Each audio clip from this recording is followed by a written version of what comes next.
3장 창세기 3장 말씀 같이 읽겠습니다.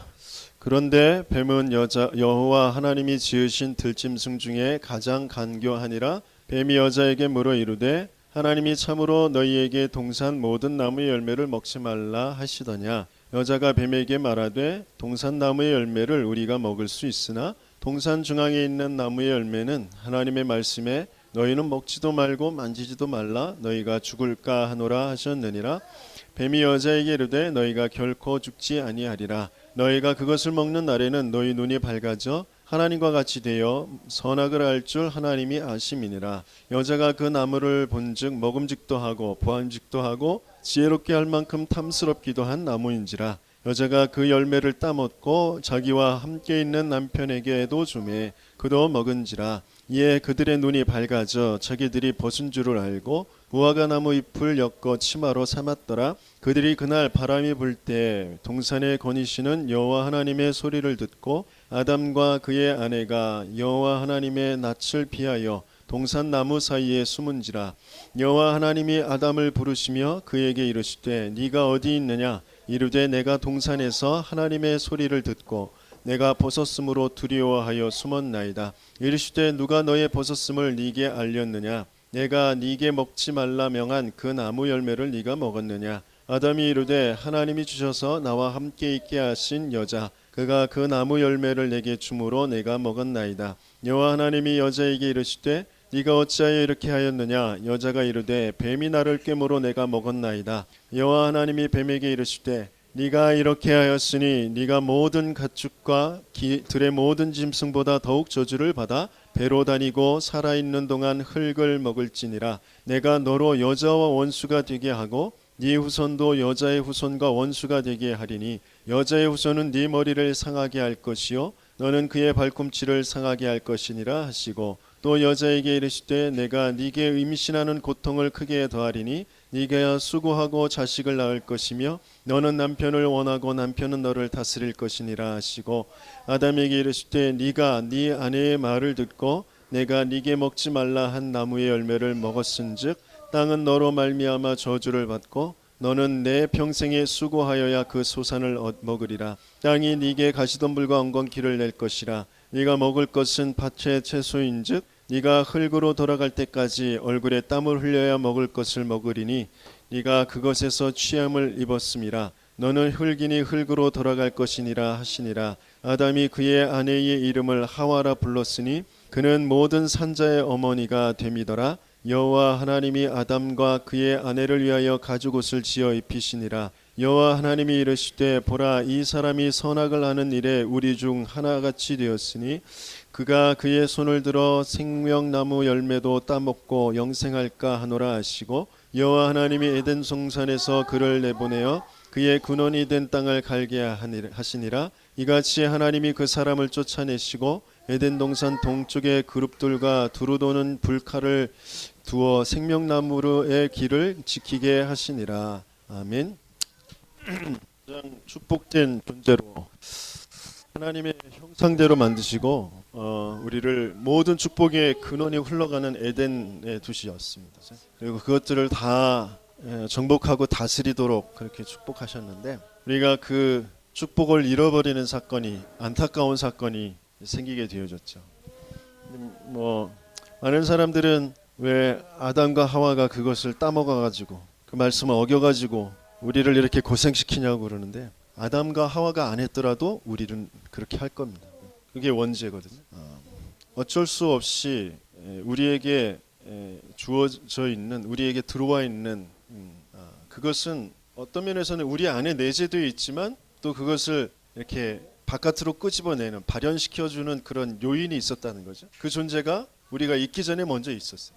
그 사단이라는 존재가 있기 때문에 우리는 아담과 하와가 아니더라도 분명히 언젠가 그 죄를 범할 아담과 하와가 지은 그 죄만이 원죄가 아니라 우리도 그 죄를 가지고 있다는 거죠. 그 죄를 분명히 지을 것이라는. 그래서 거기에 대해서 하나님께서 주신 그 복음이 얼마나 감사하고 놀라운 것인지 우리는 그걸 발견해야 되거든요. 오늘 말씀을 통하여서 처음부터 있었던 문제 그리고 끝까지 있을 문제 그게 정말 발견되어 주길 바랍니다. 제가 그 미술 치료 미술 심리 상담 치료를 하는 그런 것을 이제 배우고 있는데 그것을 하면서 또 발견되어진 게 뭐냐면, 그러니까 제가 제 무의식 속에 제 그 깊은 감정의 그 깊은 속에 눌려 있는 거, 뭔가 이렇게 좀 상처가 되어져 있는 거, 그게 뭐냐면 뭔가에 대해서 후회하고 있는 거예요. 그 옛날에 그걸 그렇게 안 했으면, 그때 이런 일이 안 벌어졌으면, 그게 깊게 자리 잡고 있고, 그것 때문에 모든 감정이라든지 생각이 영향을 받고 거기에 이게 포장되어 있고 눌려 있고 그런 거거든요. 근데 그게 나도 모르게 내가 속은 거죠. 아직도 내가 행위라는 것에 포커스가 맞춰져 있다는 거예요. 뭔가가 이렇게 그 일이 안 이루어졌으면, 이렇게 안 됐으면 더 좋았을 것이다, 더 잘 됐을 것이다, 내가 더 편안했을 것이다 라고 내가 생각하고 있는 거예요. 그렇지 않거든요. 내가 지금 상처가 돼 있는 거, 내 오랜 깊은 곳에 있는 것이, 그게 창세기 3장에 아주 깊은 문제예요. 그러니까 그때 그 일이 안 이루어졌으면 내가 좋을 것 같고, 그때 이렇게 내가 선택을 안 했으면 지금은 더 나은 그런 뭔가가 돼 있을 것 같은 그 생각이, 그 생각 자체가 그 창세기 3장의 가장 깊은 그 모습이란, 본연의 모습이란 말이에요. 그게 나를 지금까지도 감싸고 있어요. 내 감정과 모든 선택과, 나도 모르게 막 화가 나는 것과, 나도 모르게 막 슬퍼지는 것과, 그 모든 것이 거기에 영향을 받은 거란 말이에요. 근데 그게 속은 거란 말이에요. 거기에 하나님께서는 답을 주시는 거예요. 처음부터 끝까지 문제는 뭐가 있고 없고, 뭐가 이렇게 잘 되고 안 됐고, 내가 생각한 대로 안 된 그게 문제가 아니라 영적인 문제란 말이에요. 이게 빨리 알아줘야 돼요. 내가 왜 이런 환경, 어떤 상황, 어떤 사람, 어떤 사건, 그것들에 아주 이렇게 좀 크게 반응을 하느냐, 내 크게 마음이 이렇게 다치느냐, 거기에 영적인 문제를 발견하지 못하면 그게 그냥 어떤 사람 문제고 사건 문제고 일이고 뭐 그게 있다 없다의 문제인 것처럼 여겨져. 그게 아직도 나를 지배하고 나를 끌고 갑니다. 그래서 하나님께서는 창세기에서부터 계시록까지 계속 이 존재에 대해서 얘기를 하시고 계세요. 그리고 이 존재가 하는 그 일, 그걸 이제 전략이라고 하죠. 그 일을 말씀하시고 계신 거죠. 이건 우리가 있기 전에, 창세기 3장의 사건 이전에 있었던 존재. 우리 한번 말씀을 찾아봅니다. 이사야서 14장 말씀. 이사야서 14장 구역성경 984페이지에 있습니다. 이사야서 14장 12절에서부터 14절까지 같이 읽어보도록 하겠습니다.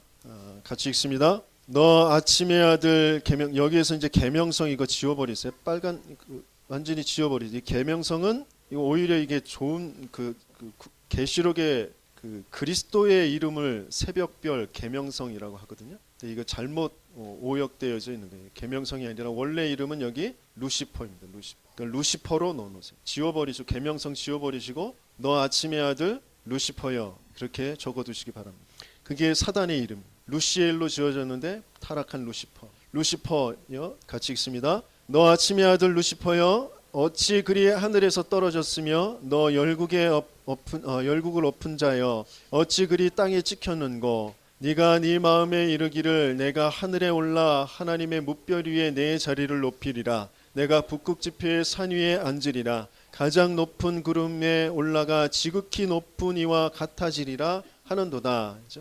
이놈이 하는 그 타락한 것의 그 정점이 뭐냐면, 내가 지극히 높은 이와 같아지리라. 곧 하나님과 같아지겠다는 말이에요. 지극히 높으신, 가장 위에 계신 분, 가장 영화로우신 분, 가장 존귀하신 분, 가장 영광을 받으실 분, 내가 그 자리에 있고 싶다라는 거예요. 그런 존재. 그래서 그것과 같이 우리도 그렇게 타락시키는 거죠. 에스겔서 28장 말씀입니다. 에스겔서 28장 구약성의 1193페이지에 있습니다. 에스겔서 28장 11절에서 19절 같이 읽습니다. 1193페이지 에스겔서 28장 11절에서 19절입니다. 우리 같이 읽습니다. 여호와의 말씀이 또 내게 임하여 이르시되, 인자야 두로왕을 위하여 슬픈 노래를 지어 그에게 이르기를, 주 여호와의 말씀에 너는 완전한 도장이었고 지혜가 충족하며 온전히 아름다웠도다. 여기서 이제 두로왕을 빗대서 사단에 대해서, 그 흑암의 존재에 대해서 말씀하시고 계십니다. 13절입니다. 같이 읽습니다. 네가 옛적에 하나님의 동산 에덴에 있어서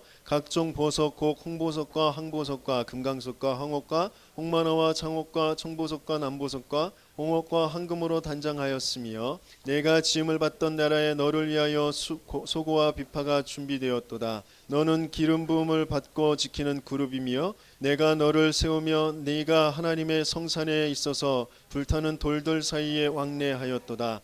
네가 지음을 받던 날로부터 네 모든 길이 완전하더니 마침내 네게서 불의가 드러났도다. 네 무역이 많음으로 네 가운데에 강포가 가득하여 네가 범죄하였도다. 너 지키는 그룹아, 그러므로 내가 너를 더럽게 여겨 하나님의 산에서 쫓아냈고 불타는 돌들 사이에서 멸하였도다. 네가 아름다움으로 마음이 교만하였으며 네가 영화로움으로 네 지혜를 더럽혔으며 내가 너를 땅에 던져 왕들 앞에 두어 그들의 구경거리가 되게 하였도다. 네가 죄악이 많고 무역이 불의함으로 네 모든 성소를 더럽혔으며 내가 네 가운데에서 불을 내어 너를 사르게 하고 너를 보고 있는 모든 자 앞에서 너를 땅 위에 재가 되게 하였도다. 만민 중에 너를 아는 자가 너로 말미암아 다 놀랄 것이며 네가 공포의 대상이 되고 네가 영원히 다시 잊지 못하리로다 하셨다 하라. 굉장히 아름답게 훌륭하게 지어졌어요. 그래서 우리가 아는 그런 흑암, 그러면 굉장히 무섭게 흉물스럽게 막 보기 싫게 그렇게 느껴질지 모르지만 아름다운 모습으로 굉장히 능력 있게 만들죠. 그래서 그렇게 우리를 이제 속입니다. 그렇게 다가오거든요. 아름다운 모습으로, 그럴듯한 모습으로, 훌륭한 모습으로 다가와서 우리를 속이는 거죠. 그래서 계시록 12장 우리 말씀 또 찾아보겠습니다.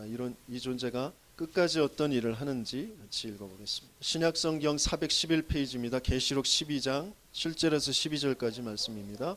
같이 읽습니다. 하늘에 전쟁이 있으니 미가엘과 그의 사자들이 용과 더불어 싸울세 용과 그의 사자들도 싸우나 이기지 못하여 다시 하늘에서 그들이 있을 곳을 얻지 못한지라. 큰 용이 내쫓기니 옛뱀 곧 마귀라고도 하고 사탄이라고도 하며 온 천하를 꿰는 자라. 그가 땅으로 내쫓기니 그의 사자들도 그와 함께 내쫓기니라. 내가 또 들으니 하늘에 큰 음성이 있어 이르되 이제 우리 하나님의 구원과 능력과 나라와 또 그의 그리스도의 권세가 나타났으니 우리 형제들을 참수하던 자 곧 우리 하나님 앞에서 밤낮 참수하던 자가 쫓겨났고 또 우리 형제들이 어린 양의 피와 자기들이 증언하는 말씀으로써 그를 이겼으니 그들은 죽기까지 자기들의 생명을 아끼지 아니하였도다. 그러므로 하늘과 그 가운데에 거하는 자들은 즐거워하라. 그러나 땅과 바다는 화 있을진저 이는 마귀가 자기의 때가 얼마 남지 않은 줄을 알므로 크게 분내어 너희에게 내려갔음이라 하더라. 그랬어요. 세계 모든 나라의 용에 대한 전선들이 있거든. 그 용을 굉장히 높입니다. 굉장히 힘 있는, 그러면서 사람을 도와주는 그런 아주 영물로 취급을 하거든요. 얼마나 자신을 숨기고 가장한 것이. 굉장히 인간들의 모든 문화를 통하여서 하나님의 반대되어지는 쪽으로, 말씀 성경에 반대되어지는 쪽으로 다 끌고 가고 있는 거죠. 이 존재 오늘 본문에서도 모든 짐승들 중에서 가장 간교함, 그런 뱀을 특징으로 하고 있습니다. 간교함. 그래서 인간을 완전히 속아버리도록 만듭니다. 그래서 요한복음 8장 44절에 보면 너희 아비 마귀라고 하시면서 진리가 없다고 했어요. 진리에 서지 못한다. 거짓을 말할 때마다 제 것으로 말해. 그래서 거짓의 아비, 거짓말쟁이. 그래서 우리는 잘 분별할 수 있어요. 세상에 많은 이론들, 많은 소리들 들을 수 있어야 돼요. 하지만 거기에 영향받지 말아요. 거기에 끌려가지 말아요. 가장 중심, 모든 흐름은 말씀의 흐름 따라가요. 말씀의 중심을 가지고 있어요. 그래서 말씀을 듣지 못하면 어쩔 수 없이 끌려가게 돼 있어요. 말씀을 듣는 시간보다 세상 소리를 듣는 시간이 더 많은데 세상의 흐름을 따라갈 수밖에 없어요. 그렇지 않으면 내가 손해볼 것 같거든. 내가 안 될 것 같거든. 그렇게 속인다니까. 세상의 흐름을 쫓아가지 않으면 내가 뒤처질 것 같고 내가 실패할 것 같고 안 될 것 같아. 그러면서도 쫓아가는 것도 급급해.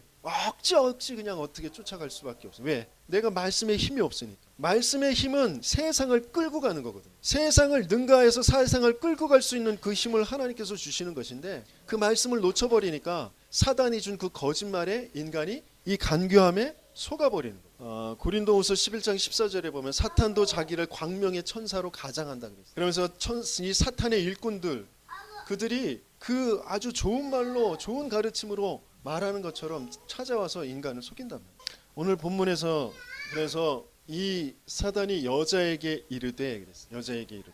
이 여자는 저번에도 말씀드렸듯이 교회의 대표, 교회를 뜻하는 거라고. 그래서 성도들에게 찾아와서 말하는 거. 하나님이 택하신 자들에게 찾아와서 말하는 거. 그래서 거짓으로 속인. 하나님은 선악을 알게 하는 그 나무 열매를 먹지 말아라. 먹는 날에는 반드시 정령 네가 죽으리라라고 하셨어요. 그런데 이 사단은 뭐라고 해요? 네가 결코 죽지 않는다. 결코 죽지 않는다. 죽음이라는 건 하나님이 주신 사인이에요. 네가 범죄했다라는 사인. 근데 지금 모든 사람들이 요구르트 선전에도 그렇고 뭐라고 그래요? 생명 연장의 꿈을 실현한다. 뭐 그러잖아요. 그죠? 생명을 더 연장해 가고 싶어. 안 죽고 싶어. 예? 영생하고 싶은 게 인간들의 모든 바람이에요. 그래서 그것을 연구를 해요. 그것을 위해서 막 여러 가지의 무속적인 거, 미신적인 거, 종교적인 거 그런 것들을 다 가지고 와서 영원히 살고 싶어 하는데 하나님은 죽음을 주셨어요. 그건 하나님의 약속이, 하나님의 명령이며 하나님의 약속이에요. 반드시 죽어야 돼. 근데 그 죽음 속에 하나님께서는 또 구원의 비밀을 감추어 주죠. 죽음으로 죄의 값을 치러야 되는 거예요. 근데 그 죽음을 대신 죽어 주셔서 그 죄를 씻어 주시는 그 하나님의 계획이 있어요. 그래서 죽음은 반드시 있어야 돼. 근데 이 사단은 결코 죽지 않아 라고 속이면서 네가 그것을 먹는 날에는 네 눈이 밝아져서, 그래서 이 밝아진다, 각한다 그러잖아요. 깨닫는다라는 거예요. 그래서 모든 참선을 하는 거, 돌을 닦는 거, 그게 다 깨달음, 그것을 위하여서 다 하는 거거든요. 그게 다 사단이 준 메시지. 네가 깨달으면 돼. 네 눈이 열려지면 되는 거야. 그게 사단이 준 메시지. 모든 종교에 그것이 다 있어. 깨닫는. 네가 깨닫는. 우리가 깨달아서 되는 게 아니야. 하나님이 우리에게 알게 하시잖아요. 믿어지게 하시잖아요. 뭘 알고 뭘 믿어지게, 우리는 절대 불가. 우리는 죄인이다라는 것을, 그걸 알게 하시는 거예요. 그걸 발견하게 하시는 거예요. 그런데 종교는 완전히 반대예요. 네 눈이 밝아지면, 네가 깨닫게 되어지면 네가 부처처럼 되는 거야. 네가 하나님처럼 되는, 네가 신적인 존재가 되는 거야. 네가 도인이 되는 거야. 그게 모든 종교가 얘기하는 거거든. 완전히 하나님의 복음과 반대. 우리가 깨달을 건 우리가 죄인이다. 우리는 절대 안 되는 존재다.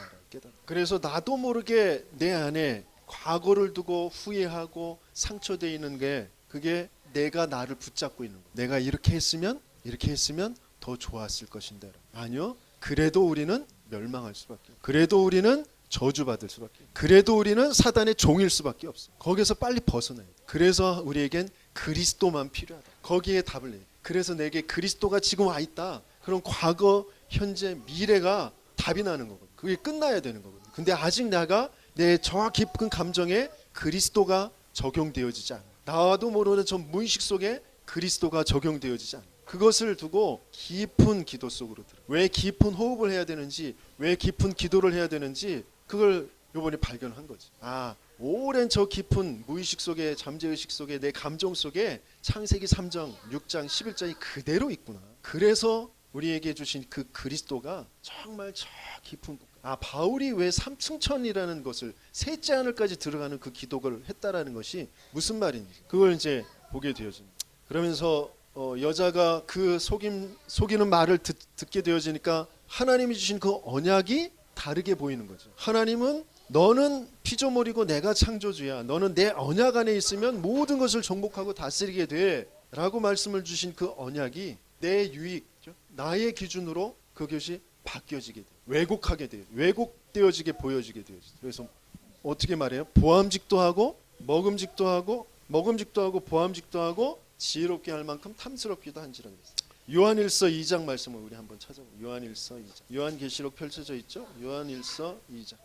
389페이지 요한일서 2장 16절에서 17절 우리 같이 읽어봅니다. 이는 세상에 있는 모든 것이 육신의 정욕과 안목의 정욕과 이 생의 자랑이니 다 아버지께로부터 온 것이 아니요 세상으로부터 온 것이라. 이 세상도 그 정욕도 지나가되 오직 하나님의 뜻을 행하는 자는 영원히 거하느니라 이랬었죠.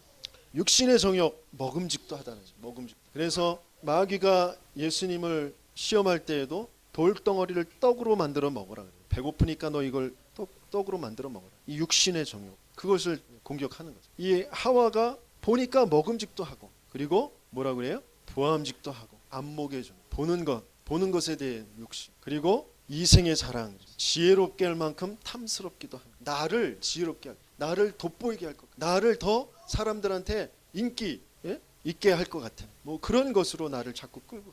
그게 그 속에 있는 공부, 그 속에 있는 미, 뭐 그 속에 있는 뭐 열심, 그 속에 있는 어떤 기능, 그 속에 있는 업, 그것들은 다 없어질 것이다. 그것은 사단이 줍니다. 세상이 줍니다. 우리는 다 그것에 끌려가면서 살아가고 있어요. 그것을 하나님께서는 뭐라고 하시냐면 죄라고. 한 사람의 죄로 모든 사람에게 이제 죄가 들어왔다 그랬어요.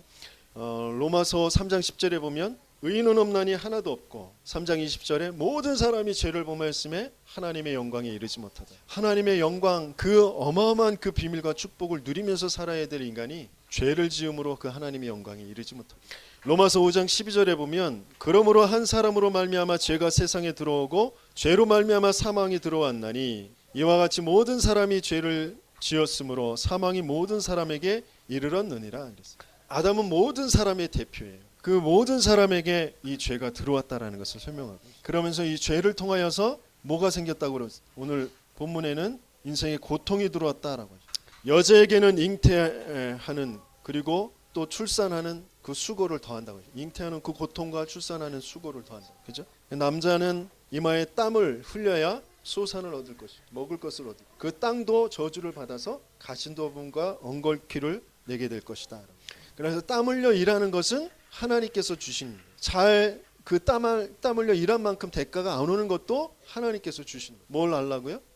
죄를 알라. 그래서 땀 안 흘리고 내가 뭔가를 얻겠다. 그게 죄에 더 죄를 짓는 것이죠. 근데 많은 사람들은 다 그쪽으로 자꾸 간다. 쉽게 뭐를 하려고. 그게 하나님과 완전히 반대돼요. 고통스러우면 고통스러울수록, 어려우면 어려울수록 우리는 더 하나님의 은혜 속으로 들어갈 수 있게 돼요. 하나님의 그 축복, 그 하나님의 계획 속으로 들어갈 수 있게 돼요. 하나님은 그 고통을 통하여, 그 어려움을 통하여, 문제라는 것을 통하여서 하나님을 찾기를 원해요. 하나님이 주신 그 구원의 길, 그 축복의 길, 회복의 길, 그 길로 들어가길 원하십니다.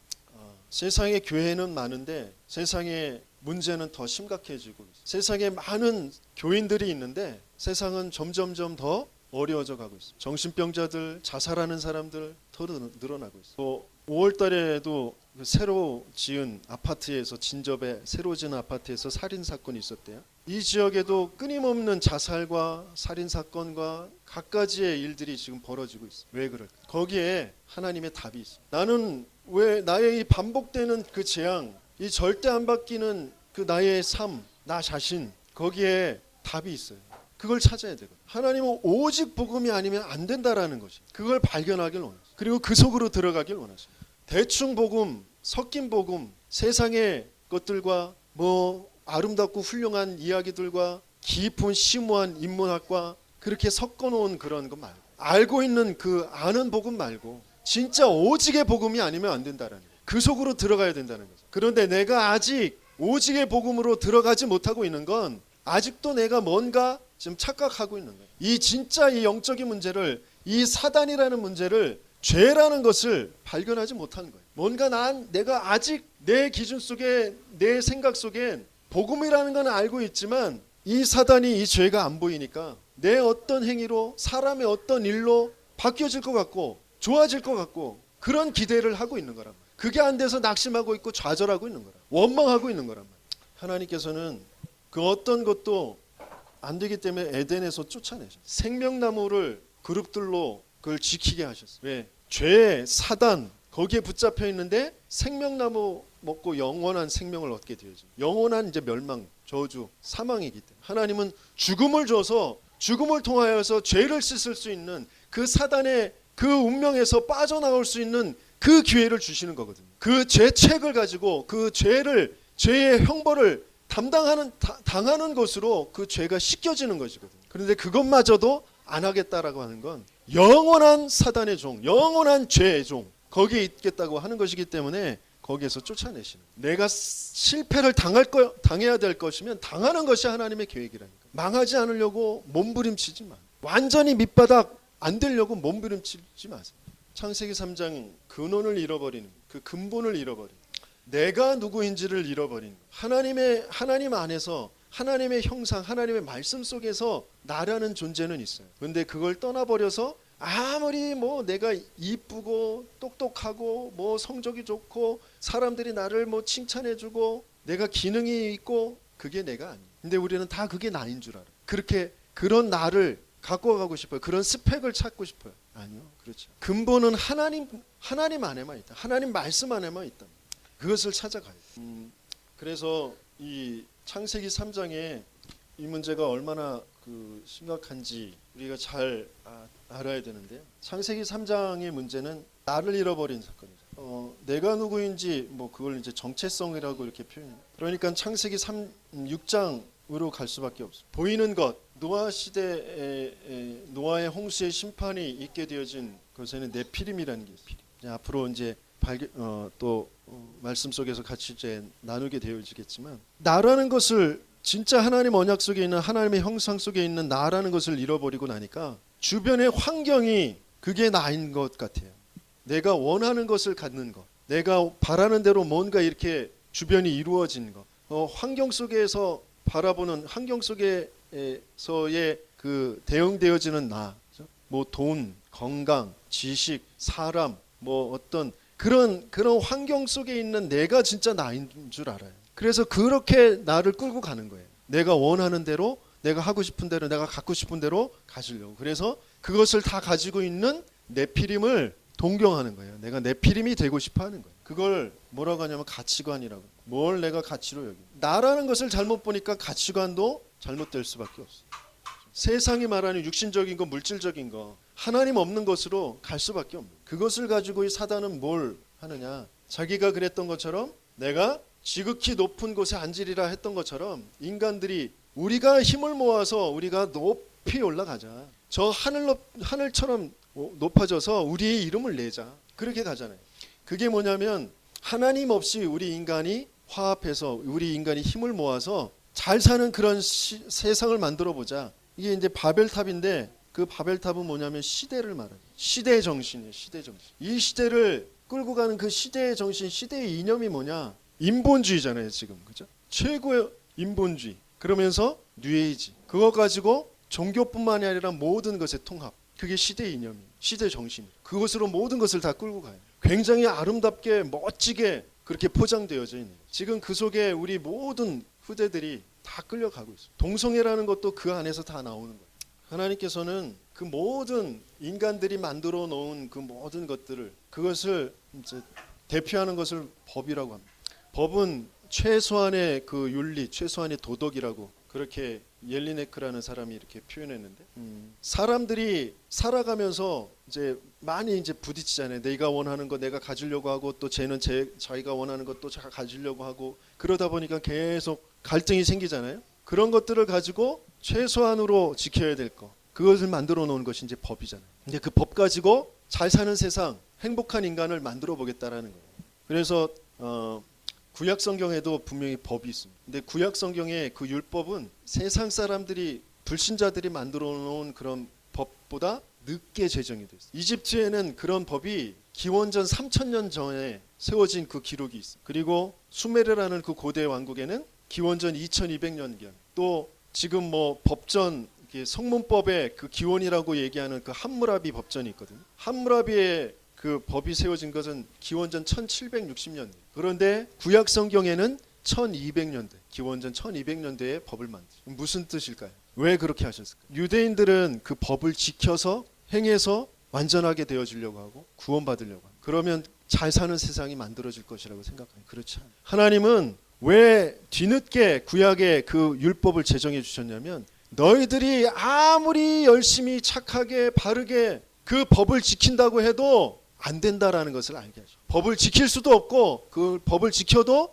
안 된다라는. 그럼 법을 지키지 말아야 되느냐? 아니요. 그건 최소한이라고 그랬잖아요. 법은 잘 지키는 게 좋죠. 하지만 잊지 말아야 될 게 뭐냐면 그것으로도 안 되는 절대 불가능. 이 사단이라는 존재의 죄라는 것이 무엇인지를 알아야 된다는 거예요. 우리의 인간 삶 속에서 윤리, 도덕, 바르게 행실하고 바르게 하고 똑바로 하고 똑똑하게 하고 다 좋아요. 그렇게 해야 되겠죠. 하지만 그것으로 안 되는 이 문제를 모르면 내가 뭐에 집중하고 뭐에 싸워야 될지를 완전히 모른다니까요. 그것을 우리는 알아야 돼요. 그래서 계속해서 하나님께서 우리에게 예수님께서 공생애를 시작하신부터 마귀와 먼저 말씀 가지고 그 마귀를 꺾으시는 그 일을 벌이시고 우리를 부르시면서부터 너희와 함께 있기 위하며 전도 생명을 살리는 일 그것을 할 것인데 그것을 위해서 너희에게 주는 것이 귀신을 쫓는 그 권세를 갖게 하려 하심이라. 제자들을 보내시면서 귀신을 내어 쫓는 권세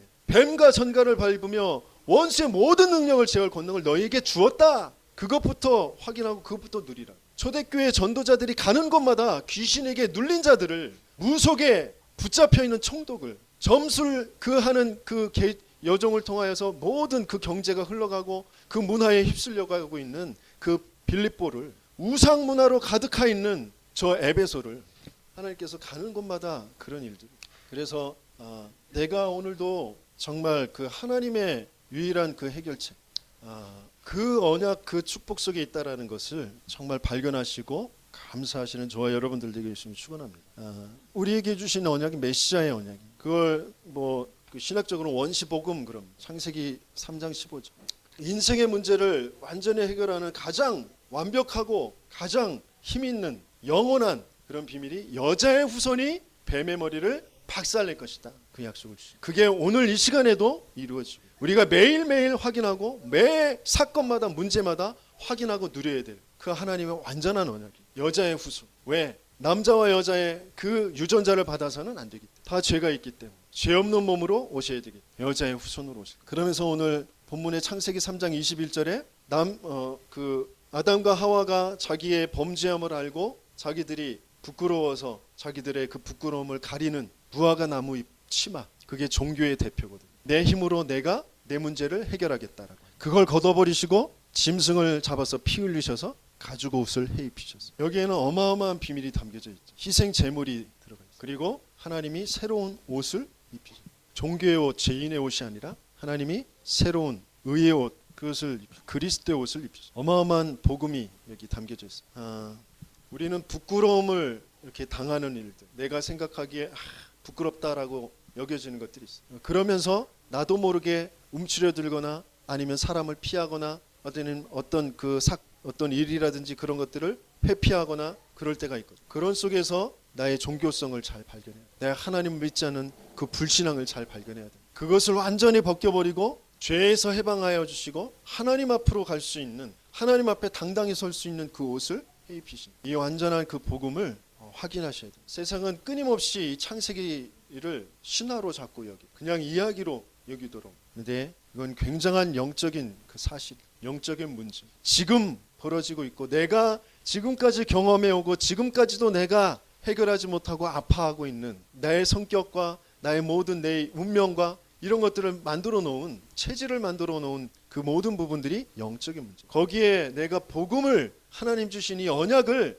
적용해 내지 못하면 나도 모르게 내 감정에, 내 생각에 자꾸 속아요. 그게 진짜 내 감정인 줄 알고 그게 나인 줄 알고. 아니요, 그건 이미 잃어버린 날, 이미 속아버린 거라니. 그래서 이 언약을 하나님께서는 완전히 성취해 주시죠.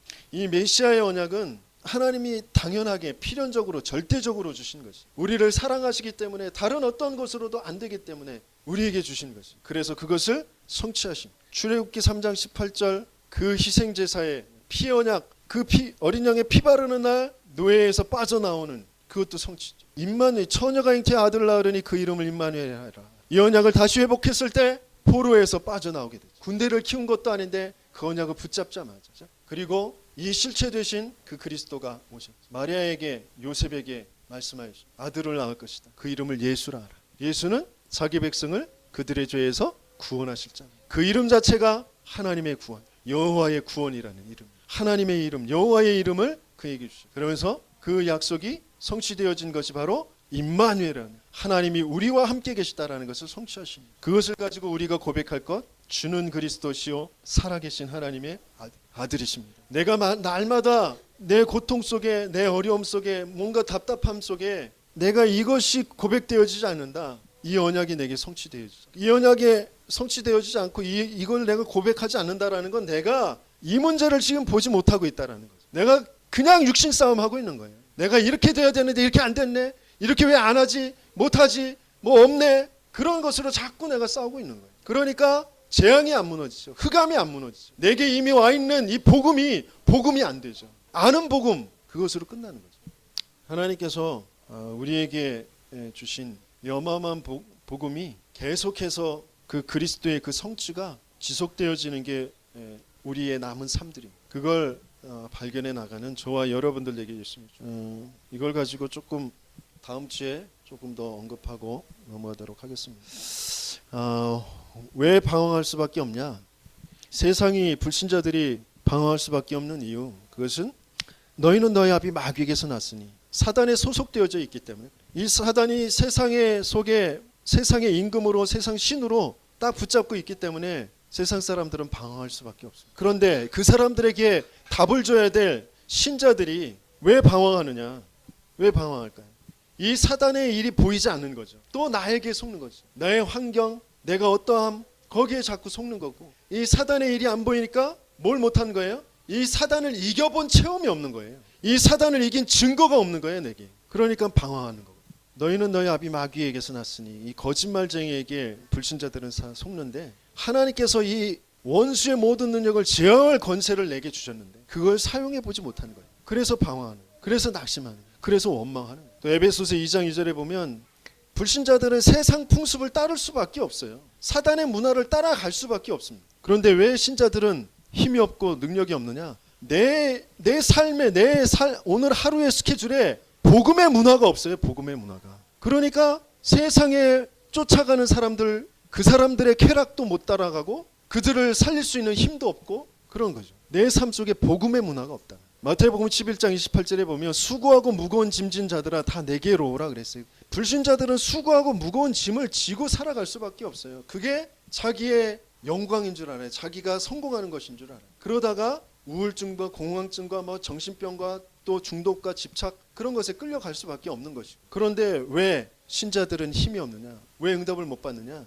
그리스도께서 분명히 말씀하셨어요. 너 내 멍에를 메라, 내 짐을 져라. 그건 쉽고 가볍다라고 하셨어요.